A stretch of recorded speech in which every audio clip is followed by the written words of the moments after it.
So what's up mga kalapatids, na-miss kong mag voice over. Ito nga pala yung mga update sa ating mga inakay.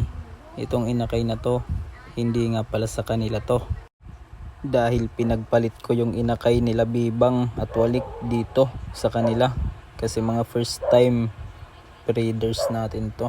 Yung inakay kasi nila nasugatan nila, kaya pinagpalit ko lang muna. Ito, pupunta tayo dun sa totoong anak nila.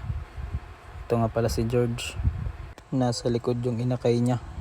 Ito mga kalapatids, yung inakay nung dalawang puti, isa pa lang yung nag-hatch. Ewan ko, sa tingin ko bugok na tong isa. Ito yung magulang nung dalawang inakay na nilagay ko dun sa dalawang puti natin. Pinagpalit ko sa kanila kasi maingat mag-alaga tong si Bibang at Walik. Yung dalawang puti kasi first time pa lang nilang magkaanak, kaya nasugatan nila to. Babalik ko na mga kalapatids. Hanggang dito na lang. Bye!